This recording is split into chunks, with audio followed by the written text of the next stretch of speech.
TDP versus వైసీపీలో ఎన్నికలకు 3 నెలల ముందే ఈ వాతావరణం వేడెక్కిందని చెప్పుకోవచ్చు. కడప నియోజకవర్గానికి సంబంధించినటువంటి ఇప్పటికే ప్రస్తుత మైనార్టీ అభ్యర్థిగా ఎమ్మెల్యే అమ్జద్ బాషా ఏదైతే కార్పొరేటర్ స్థాయి నుంచి 2 దఫాలుగా ఎమ్మెల్యేగా బరిలో దిగి అదేవిధంగా గెలుపొందినటువంటి నేపథ్యంలో ఇప్పుడు డిప్యూటీ సీఎంగా కొనసాగుతున్నటువంటి విధానం కనపడుతుంది. ఇప్పటికే కడప నియోజకవర్గంలో మైనార్టీ ఓట్లతో పాటు పూర్తి స్థాయిలో అన్ని రకాలైనటువంటి ఓట్లను దక్కించుకునేందుకు ఇప్పటికే కడప నగరం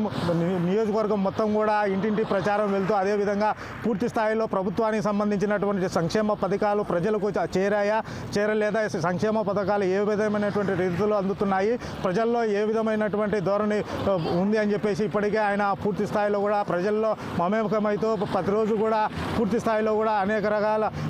ప్రభుత్వ సంక్షేమ పథకాలను కూడా వివరిస్తూ వెళ్తున్నటువంటి విధానంగా మనం చెప్పుకోవచ్చు. ఇప్పటికే టీడీపీకి సంబంధించినటువంటి నేపథ్యంలో ఏదైతే మాజీ మంత్రి అయినటువంటి రాజగోపాల్ రెడ్డి కోడలైనటువంటి మాధవిరెడ్డి కూడా కడప నియోజకవర్గ వ్యాప్తంగా కూడా బాబు షూరిటీ భవిష్యత్తు గ్యారంటీ అనే నిదానంతో ప్రతి ఇంటికి కూడా వెళ్తూ ప్రచారం చేస్తున్నటువంటి విధానం కనబడుతుంది. ఇప్పటికే ఏదైతే డిప్యూటీ సీఎం అమ్జద్ బాషా పైన కూడా ఏదైతే టీడీపీ తరఫున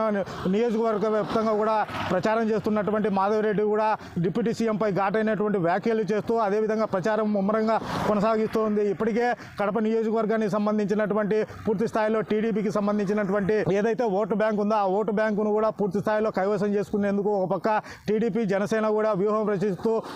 ప్రతిరోజు ఇంటింటికి గడపకు వెళ్తూ డిప్యూటీ సీఎం పైన ఘాటైన వ్యాఖ్యలు చేస్తూ అదేవిధంగా ముస్లిం మైనార్టీ ఓట్లను కూడా చేదక్కించుకునేందుకు కూడా టీడీపీ వ్యూహం రచిస్తుందన్నట్టుగా మనం చెప్పుకోవచ్చు. అయితే ఒక పక్క చూసుకున్నట్లయితే ఏదైతే మైనార్టీ సామాజిక వర్గానికి సంబంధించినటువంటి పూర్తి స్థాయిలో కూడా ఇప్పటికే డిప్యూటీ సీఎం అమ్జద్ బాషాకు పూర్తి స్థాయిలో ముస్లిం మైనార్టీ ఓట్లను కూడా దక్కించుకుంటున్నటువంటి